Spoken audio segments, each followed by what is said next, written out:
welcome to another episode of KRAD COVID Readings. I'm Keith R.A. DeCandido, providing the third part of the three-part reading of the Star Trek novella Enterprises of Great Pitch and Moment. This was a Next Generation Deep Space Nine crossover novella that I wrote back in time for Next Generation's 20th anniversary, part of the Slings and Arrows miniseries, which was a series of ebooks. One thing I haven't mentioned is that these are only available as ebooks. The six Slings and Arrows books that include the various books in the series. There's one by J. Stephen York and Christina F. York. There's Phaedra Weldon, wrote The Oppressor's Wrong. The Insolence of Office, which was by William Leisner. There's one by Terry Osborne, and then A Weary Life by Robert Greenberger. A Weary Life takes place at the same time as the one I'm reading and involves Riker, LaForge, and Daniels, which is why they're not in this story. But anyway, here's the last part of Enterprises of Great Pitch and Moment. And before I start, I want to remind you once again that I do have a Patreon, and it would be really awesome if you supported it. There's lots of cool stuff there, including, besides the usual stuff of a monthly movie review, regular cat pictures, anywhere from 1 to 5 TV reviews per month, weekly excerpts from my work in progress, monthly vignettes featuring my original characters, and first looks at my first drafts of my works of fiction. There is also, every once in a while, bonus material of various sorts that I've put up. And I'm not going to tell you what it is because you got to support it to find out. But suffice it to say, it's there, and if you support me, you can read it. Anyway, there's a whole huge archive. This is going back to a couple of years now. It was in December of 2017 that I started this Patreon, and I've been doing regularly stuff ever since. There's a lot of really cool stuff there. You should check it out. Anyway, it's at patreon.com/crad. The link is in the description of each one of these KRAD COVID readings. Anyway, we now have the conclusion of Enterprises of Great Pitch and Moment from the Slings and Arrows miniseries. And you may have noticed from the titles, all the titles for Slings and Arrows, both the series title and the individual novella titles, all come from Hamlet's To Be or Not to Be speech. These were released in 2007 in conjunction with the 20th anniversary of Star Trek The Next Generation, chronicling the first year of the Enterprise E in service leading up to the movie First Contact. And it seemed appropriate for Next Generation's 20th anniversary to use Shakespeare for the titles. So, anyway, without further ado, here is Chapter 9, The USS Enterprise E, en route to the Badlands. Sean Hawke tried to coax some more speed out of the Enterprise engines. It had been an interesting year on the new flagship. Hawke had been a plank owner of the Enterprise E, having served aboard since its space frame was first constructed. He'd worked with dozens of engineers, including the legendary Montgomery Scott, on the Sovereign-class vessel's design. He knew the ship as well or better than anyone, and he knew he could get more speed out of her. His time aboard ship had not been dull. Linda Addison, one of his oldest friends, who was to have been security chief, had been killed and replaced with a changeling who almost destroyed the ship. He'd been targeted by a shadowy organization within the Federation, and he'd found true love. That last part had been particularly gratifying. He hadn't really been looking when he met Renal Carew, an unjoined Trill serving in stellar cartography, but it had also been his experience through a lot of busted relationships that the ones you weren't looking for were the ones that lasted.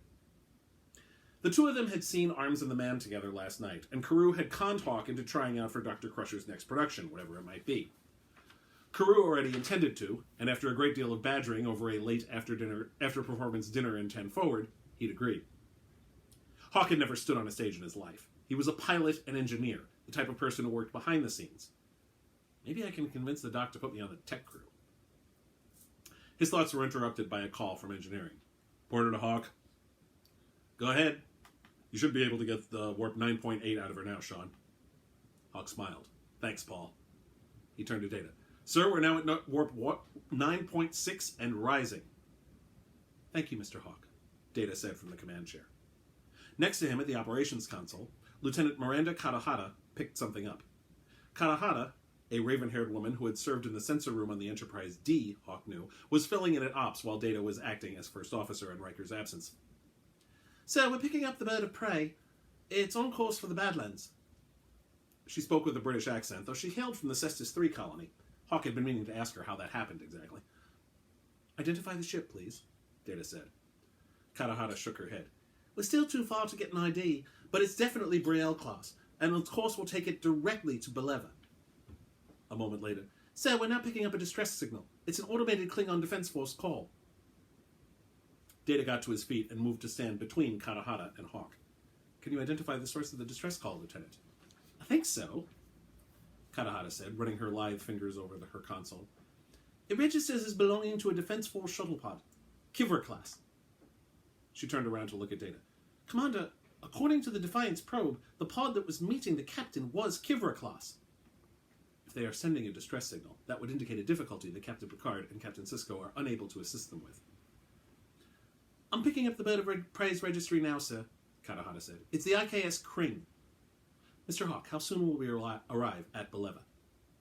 Hawk did a quick calculation on his console, taking into account how long it would take to reach the periphery of the Badlands at their current velocity, then how long it would take to reach Beleva at full impulse, and said, assuming the plasma storms aren't too rough, we'll be there in a little over 3 hours.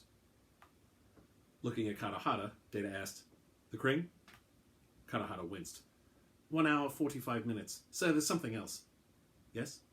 The distress signal doesn't have any of the markers that would indicate that the Klingon Chancellor is the one in distress. Data nodded. That would be consistent with our hypothesis that this entire meeting was a ruse to lure both captains to the Badlands. He turned and walked back to the command chair. To Ensign Tori Ryerson at Tactical, he said, please sound red alert, Ensign. Raise shields, arm all phasers, load torpedoes base. He sat down. As the bridge became bathed in red light and people around him moved to battle stations, Hawk leaned over the con, trying to see if he could work out a way to get even more speed out of the engines. A lot could happen in 1.25 hours, and Hawk was determined not to let either captain die because they weren't fast enough. Hawk to Porter. Paul, I think we can push it to warp 9.9. The structural integrity field will collapse if we do that for more than an hour. It'll collapse after 75 minutes, so if we do it for 74, then throttle back to 9.8, we'll shave at least 90 minutes off our arrival time. There was a long pause. Then, give me a sec. Hawk smiled. Sir, we should have warp 9.9 shortly for I heard your conversation with Mr. Hawk. Well done. Thank you, sir. He let out a long breath. Let's just hope it does some good.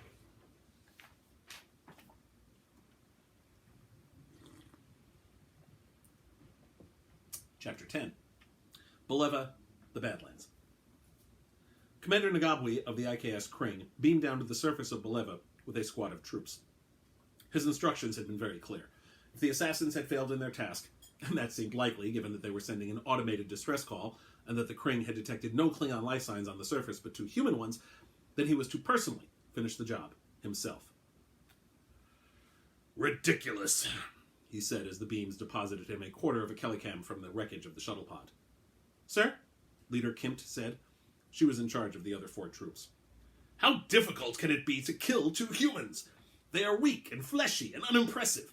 I have killed many hundreds of them over the past year, and they die quite easily. Yes, sir. Looking around, he saw that this Keston planet was as cold as Urapenthe. Let us move quickly, my warriors. I wish to kill these humans and depart before...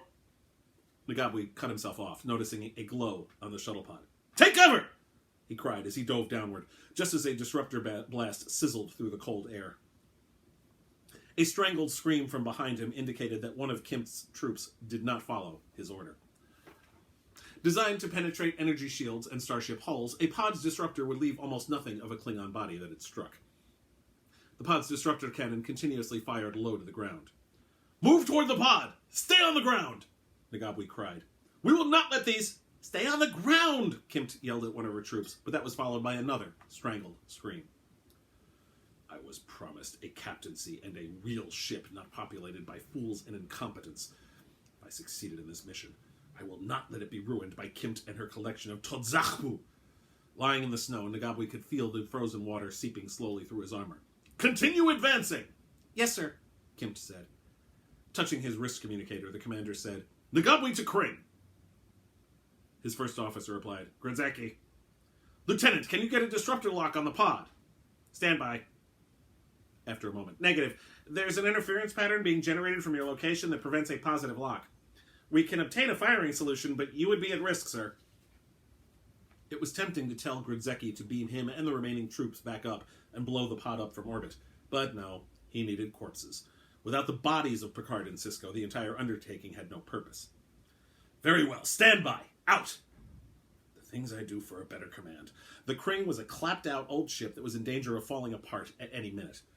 Indeed, Ngabwi was half convinced that there was no interference at all, but the Kring's weapon systems were simply incapable of compensating for the interference of the Badlands. Or for the snow. A disruptor blast came perilously close to the top of Ngabwi's head. This is absurd. He called the Kring again. Patch me through to the pod's communication systems. Yes, Commander. After a moment. Go! Humans! This is Commander Ngabwi. Cease your cowardly attack and face us honorably, if you dare. This is Captain Jean-Luc Picard. The one who lures an enemy to an ambush while hiding behind the face of the Chancellor is the true coward, Commander. If you are part of that mission, then you have no business claiming that honor is on your side. Kimt crawled to where Ngabwi was. Sir, we cannot get any closer. They have raised the pod's shield, and our hand disruptors will not penetrate them. What if we fire continuously with all our weapons? She shook her head. The disruptors will lose power long before the shields will fall. Kuvach!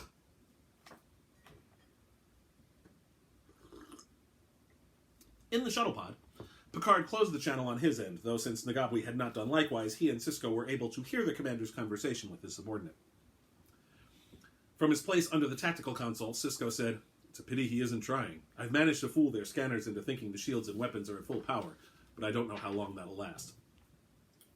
He smiled as he got up from under the console. Certainly it won't last after the shields and weapons go down. And how long will that be? Sisko scratched his jawline. 6 minutes? Picard hefted his phaser rifle. And it seems likely we will need these after all. He was not pleased with the notion, but this charade had gone on long enough. On the Enterprise, Hawk said, Coming into range of B'Eleven now, sir. He also made a mental note to buy Porter a drink the next time they were in 10 forward. Next to him, Katahata said, The Kring's already in orbit. We're too far out for life sign reading on the planet. Data stood up in front of the command chair. Ensign Ryerson locked phasers on the Kring and opened a hailing frequency. Channel open, the ensign said. IKS Kring, this is the USS Enterprise. We are responding to the distress call being transmitted from the planet below. May we be of assistance? At first, Hawk thought that was an odd approach for Data to take, but then he realized that the Klingons would be expecting a Federation ship to talk first, even though they were running weapons hot. Sometimes there was a benefit in acting the way your enemies expected you to. Ryerson shook her head. No response. Approaching the planet, Hawk said. Data sat back down. Standard orbit, Lieutenant. Aye, sir. Picking up bio readings on the planet now, Katahata said. Can't make out numbers, but they're Klingon and human life signs. She whirled around to look at Data. Also picking up refined metal and disruptor fire, all in the same vicinity. Data nodded. Bridge to transporter room. Can you detect the comm badges of Captains Picard or Sisko? Chief Munying's voice sounded over the intercom. Scanning now. Yes, sir, I've got them. Beam them directly to the bridge. Hawk turned around and saw the transporter effect start to glow in the bridge, which coalesced into two human figures wearing Starfleet-issue thermal suits and carrying phaser rifles. Excellent timing, Mr. Data, Picard said. Thank you, sir, the android said with a happy smile. Then he grew serious. I take it that the meeting was a ruse. And then some, Sisko said. Ryerson said, Captain, the Kring is transporting their away team back to the ship and powering their engines. Turning toward the view screen, Picard said, Open a channel, Ensign. Yes, sir. Klingon vessel, this is Captain Jean-Luc Picard of the USS Enterprise. You have committed an act of aggression against the United Federation of Planets. What's more, you have engaged in a cowardly attack by not showing your faces and claiming to carry the bat'leth of the Chancellor. You will surrender your vessel, or we will open fire. The face of a Klingon commander appeared on the screen. You have fought well today, Picard, but Klingon warriors do not surrender. Yes, but cowards do, and you have proven yourself to deserve that appellation far more than you do that of warrior, Commander. He took a breath. Be reasonable, Ngabwi. You have no chance against the Enterprise. Then we will die well. Screen off. Data had relieved Katahata at Ops. The Kring is now powering weapons. Target the Kring's engineering section, Picard said as he moved to sit in the command chair. Aye, sir, Ryerson said. Picard then looked up at Sisko, who hadn't moved, and looked to Hawk as if he were unsure where to go. Indicating the first officer's chair to his right, Picard said, Have a seat, Captain. Sisko inclined his head and sat next to Picard. Fire, Picard said to Ryerson. Hawk looked at the view screen and saw phaser fire arc toward the Kring, striking it right at the engineering section. The Kring returned with fire of its own. Evasive maneuvers, Mr. Hawk, Picard said, but Hawk had already input the course change and executed it before Picard finished saying those 4 words. The Kring's disruptor fire brushed across the Enterprise's shields. Gonna have to do better than that, fellas, Hawk thought with pride. An alarm on the secondary console got his attention, and he looked to his left to see that a plasma storm was moving in. Captain, we've got a plasma storm bearing right down on us. Here we go again, Sisko said from behind him. Priority is to avoid the storm, Mr. Hawk. Understood, sir. Quickly running courses through his head, Hawk quickly tried to work out a solution that would keep them away from the storm, the Kring, and Beleva's atmosphere. When that proved impossible, he settled for the first two. The Enterprise could handle a brush with Beleva's stratosphere. Then something else caught Hawk's eye. Sir, the Kring! It's... He was cut off by the blinding explosion that followed shortly thereafter. Sisko muttered, so much for dying well. Picard shook his head. A waste. Lower shields. Bridge to transporter room. Winding here, sir. Lock onto the crashed shuttle pod and everything inside it and beam it to Cargo Bay 4. Picard turned to Sisko. I believe we have some evidence to show the High Council. Assuming they'll listen. Then let's find out. Lieutenant Hawk, set course for the Klingon border. Engage at full impulse as soon as the pod is on board, then proceed at warp 8 once we're clear of the Badlands. Aye, sir. Ensign Ryerson, have a security team secure the pod in the cargo bay. Hawk engaged at full impulse, being careful to work around the plasma storm. Captain sounds pretty pissed. But then if I went to a peace conference and got shot at, I might be a little put out too.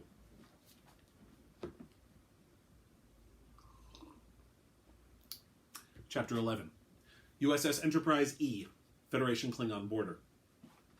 A Klingon Defense Force vessel was waiting for the Enterprise at the border. This rather surprised Picard, since all the hails he'd had Ryerson send to Kronos had gone unanswered. Or, perhaps, given recent events, not terribly surprising at all, in light of the conversation they'd had with Worf and Dax back on DS9. Especially since the ship was a Vorcha-class cruiser, which was the top of the Defense Force's line. He and Sisko had both reported to sickbay, where Dr. Crusher had healed their wounds from the runabout crash. Now they were back on the bridge, Sisko again by his side. Ryerson said, We're being hailed, Captain, and sir, the message is tagged as coming from the High Council. Picard exchanged a glance with Sisko, then said, On the screen. The familiar face of Katal appeared. Greetings, Captain! I assume, Counselor, that you are truly Katal. Yes, and the Patak who assumed my face has been bound by law and is awaiting the judgment of the High Council. However, certain evidence is required for the Mekba. Evidence that my ship's scanners say is in your cargo bay. You mean the shuttle pod that someone claiming to be you said would carry Gowron, but instead sent 2 assassins to kill Captain Sisko and myself? That would have been a bad death, Picard. You comported yourself well as Kimpek's arbiter. And Sisko, you revealed the Wham Serpent in our midst on Tycho Core. You both deserve finer. Sisko said, If that's the case, Counselor, then why didn't you move to stop the assassins before they came after us in the Badlands? We have it on good authority that I let you know about the plan before it happened. Because now we have proof, not insinuations. Or at least we will once you beam the pod over. Commander Nagabwe's testimony would have been of value also, but I assume you defeated him in battle? For all that would have improved his profile with the Klingons, Picard saw no reason to make false claims. The Kring was overtaken by a plasma storm. That is always a risk when traversing the Badlands. The conspirators should have realized that. Who are the conspirators? Sisko asked. Former members of the High Council who believe that being allied with the Federation is a mistake. By killing the pair of you in Gowron's name, they would force the Empire to stand alone, as they believe we are meant to. Picard asked, And do you believe otherwise? Normally, yes. We are Klingons, and we need no aid from outsiders. But these are not normal times, Picard. The threat we face from the Dominion requires different thinking, not nostalgic attempts to return to the days before Praxis. Now then, the pod. Ensign Ryerson, Picard said, have the pod remains transported to the Councilor's ship immediately. Yes, sir. Thank you, Picard, Sisko. You have done a great service to the Empire today. Oh, and one more thing. I bear a message from Chancellor Gowron. He has nothing to say to either of you. Screen off. Picard glanced at Sisko. That would seem to be that. Azarno will be disappointed. Sisko sounded like he didn't truly care all that much about the Chief of Staff's feelings. Neither did Picard. He shall have to live with it. At the very least, it would seem that Katal is working to remove anti-Federation advocates from the High Council's ranks. Sisko nodded. I can't help but noticing that his plan would have worked whether or not you and I survived on Beleva. Believe me, Captain, I noticed that as well, Picard said tightly. Mr. Hawk, once the pod is beamed to Katal, set course for DS9. Aye, sir, Hawk said.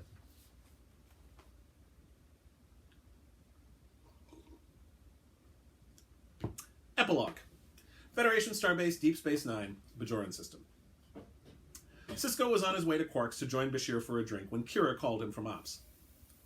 Sorry to interrupt your drink, Captain, but you've got a Priority 1 message from Admiral Hayes. Tapping his comm badge and reversing course toward a turbolift, Sisko said, "You haven't interrupted my drink, Major. I was on my way to my drink, but that doesn't quite count. Julian will have to survive without me for a bit. I'm sure he'll get over it." Sisko entered the turbolift and said, "Ops." Upon arrival at the station's nerve center, he saw Hayes' haggard face on the oval screen. "Captain, we have a situation. The entire quadrant is now at red alert. The colony on Ivor Prime has been destroyed by the Borg." The deck felt like it was tilting under Sisko's feet. He could feel the eyes of the entire ops crew burning into him. They all knew his history with the Borg. The one exception was Worf, but he had his own history with the cyborgs. The Defiant can be ready to go in minutes. "That's what I want, Commander, but only you are to be on board. Choose a crew of personnel who have served on the station for less than a year." The shock and anger subsided, replaced with rage. "Admiral, for what reason?" "This is an order, Captain. I'm under no obligation to explain myself to you," Hayes snapped. Then his face softened. "But you deserve an explanation, so I'll take time away from defending the Earth to give you one. You have a history with the Borg. You also have one of the greatest weapons in the Federation at your disposal, and I'd rather not have the finger of a man who lost his wife to the Borg on the firing button. The rest of your senior staff will also stay put. They've proven in the past that they'll disobey orders out of loyalty to you, and I can't afford that right now. The only exception is Worf, and that only because of his past experiences with the Borg. Now, if you're done questioning orders, Captain, I've got an invasion to fight. Hayes out." Sisko stared at the blank screen. At first, the only thing he could see was Jennifer lying dead in their quarters while the Saratoga fell apart all around them. Hranok Zar grabbing Jake and forcing Sisko to go to the escape pods. Then he saw something else. His crew on the Defiant Bridge, disobeying Admiral Todman's orders and traveling to the Gamma Quadrant. Part of him was furious, livid at being denied an opportunity to take revenge for the murder of Jennifer, not to mention so many of his crewmates on the Saratoga. But that part was tamped down in short order by the realization that Hayes was right. He looked around. The crew was staring at him, almost as if they were expecting him to tell them to disobey orders. They're going to be disappointed. "You heard the man, Mr. Worf. Get the ship ready. And Godspeed." "Aye, sir," Worf said, heading for the turbolift. "That's it?" Dax said. "Benjamin, this is the Borg we're talking about." "Which is why it's best that I remain here. The Defiant's your ship, Benjamin. Worf's capable of handling command just fine, and he knows the Borg better than any of us. He'll be a valuable asset." Before Dax could raise another objection, Sisko held up a hand. "Enough, old man. We have our orders." With that, Sisko went back into his office. Immediately, he had the computer call up the list of ships that were being detached to Admiral Hayes' fleet. As he was reading it, the Defiant was added to the list, complete with an ETA that Worf had no doubt already reported in with. Conspicuous by its absence was that of the USS Enterprise. He checked and saw that the flagship was being assigned to patrol the Romulan border. "Looks like I'm not the only one Hayes doesn't trust," Sisko thought. "Sorry about that, Jean-Luc." He grabbed the baseball and started tossing it thoughtfully. He actually thought of Picard by his first name. For all that the captain had given him for permission, this was the first time he'd been able to call him that without thinking about it first. Maybe because we'd both been benched when the Borg came to town. But Hayes was right. This way was best. 4 years ago, of course, Sisko would have ignored Hayes and done everything he could to get into the fight, and he probably would have been killed. And where would that leave Jake? Or Bajor? Or the station? No, Benjamin Sisko had responsibilities, and petty revenge fantasies weren't among them. He'd successfully worked with Jean-Luc Picard. He could sit back and let someone else take care of the Borg. "Computer," he said suddenly, "locate Jake Sisko." "Jake Sisko is in the Replimat." Sisko got up, placing the baseball back on its pedestal. He had a sudden and urgent need to hug his son. And that's the end. What happens next, obviously, is the movie First Contact. That epilogue was my way of explaining why Worf was the only familiar face on the Defiant in that movie, at least an in-universe explanation. The out-of-the-universe explanation was they didn't want to hire any actors from Deep Space Nine for the movie, but whatever. Anyway, thank you very much for watching. Hope you enjoyed this. Hope you had a good Thanksgiving. Hope you had a safe Thanksgiving. Hope you didn't travel too much. Check me out online at DeCandido.net. Read my blog at DeCandido.wordpress.com. And please, as I said at the top of the the reading, if you could support me on Patreon, that would be great. It's patreon.com/crad. Thank you. Happy Thanksgiving. Have a good holiday. Stay safe.